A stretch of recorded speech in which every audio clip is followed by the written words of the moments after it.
All right, so have you ever, like, held a metal pen Hmm. and kind of admired how they got that tip so smooth? Yeah, yeah. It's almost like, how'd they do that? It's pretty cool when you think about it. It's not magic, but it almost feels like it. Right.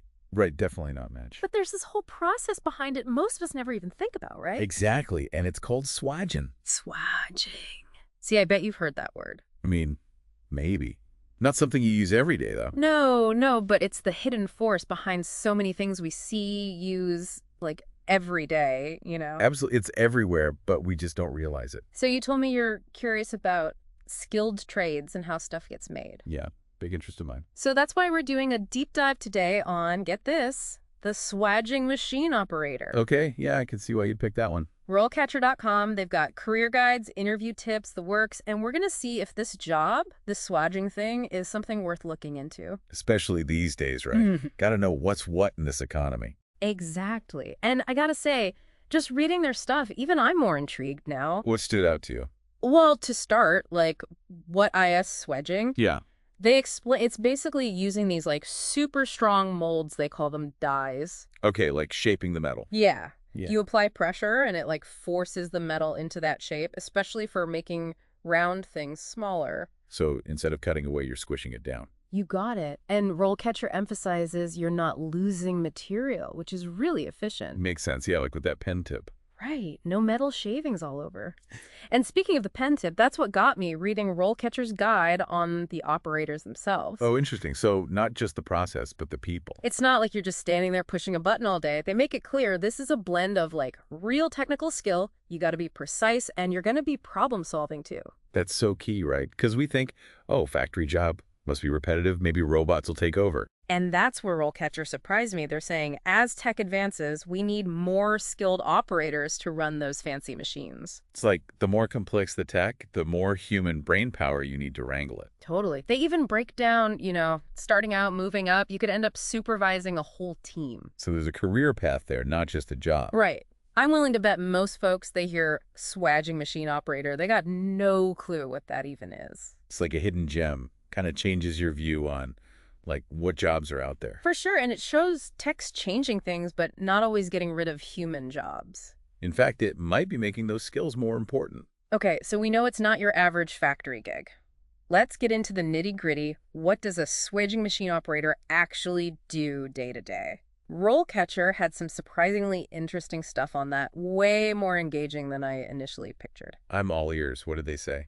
So, for one, the setup process, it's not as simple as, like, flipping a switch. Oh, so there's more to it than just turning the machine on. Way more. You need to actually understand how the machine works mechanically, and then you're adjusting it based on, like, what kind of metal you're using, what the final product's got to look like. So each job is different then. Yeah. You can't just have one setting for everything. And get this, they even said troubleshooting malfunctions is part of the gig. Wait, so if the machine breaks, you got to fix it. Well, not necessarily fix it, but you're the one problem solving, keeping things running. You don't just, like, call maintenance and twiddle your thumbs. So you're not just learning one specific machine. You're learning how to think on your feet, how things work in general. Exactly. And that, tying it back, that's valuable no matter what job you're doing, mechanical skills, problem solving under pressure. Those are things employers everywhere are looking for, not just factories. It's like this hidden perk of the job. You're gaining skills that could help you down the line, whatever you end up doing.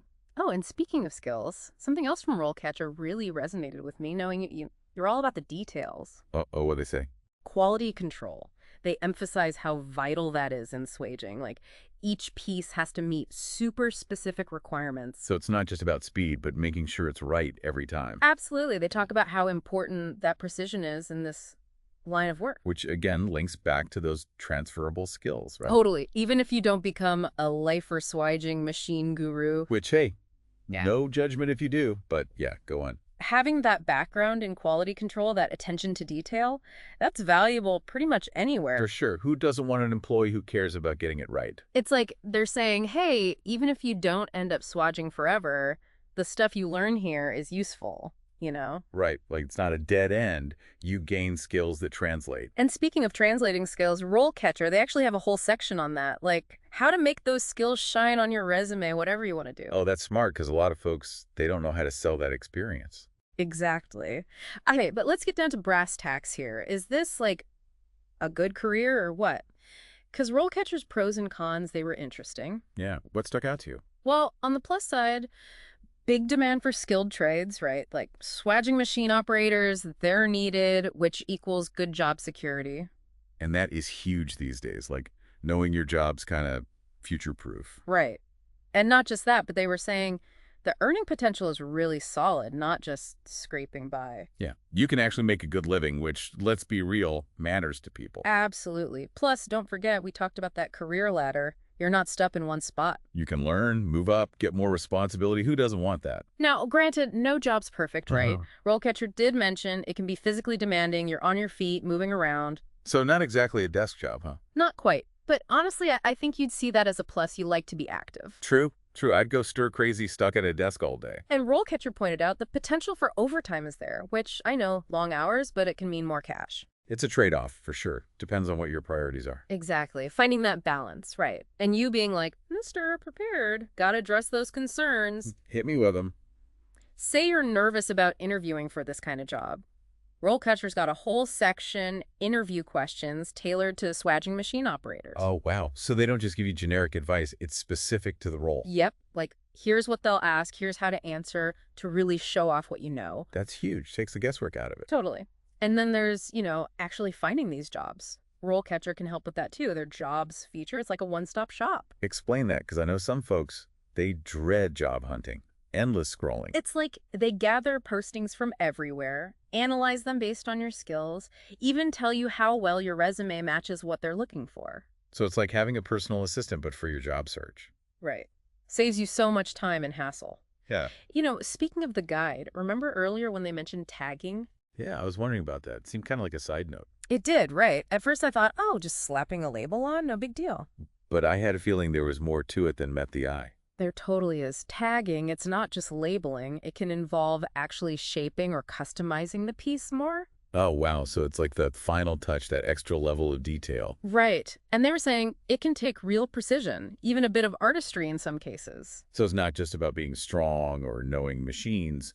You got to have a delicate touch too, huh? Exactly. Oh. Who knew swaging could be so, nuanced? It's like we're peeling back the layers of the onion here, finding all these hidden depths. I gotta say, when we started this whole swaging thing, I never would have thought creative. Right. It's like you think metal, machines, got to be all rough and tumble. Exactly. But now I'm picturing someone, taking pride in those finishing touches, It's that attention to detail. And RoleCatcher, they actually get into the different, specializations within swaging. Oh, so it's not just one size fits all. There's, branches you can go down. Exactly. So if you are into the precision and the creative side, There might be a perfect niche for you. That's so cool. see, that's what gets me about these deep dives. We could be talking about anything. Right. Who knew we'd go from pen tips to, career paths all in, 20 minutes? And it shows you no matter how techie the world gets, there's something about these skilled trades. It's real, tangible, you make something people use. Exactly. You're not just pushing pixels around. Yeah. You're shaping the physical world. It makes you look at a pen or anything really and appreciate it on a whole other level. For real. Makes you think, maybe we need to rethink what a good job even means these days. Right. Because there's a lot to be said for hands-on skills, being in demand, all that. Couldn't agree more. Well, huge thanks to RoleCatcher for giving us so much to think about today. They really delivered the goods for this deep dive. And to you out there listening, thanks for joining us on this little journey into the world of swaging. Until next time.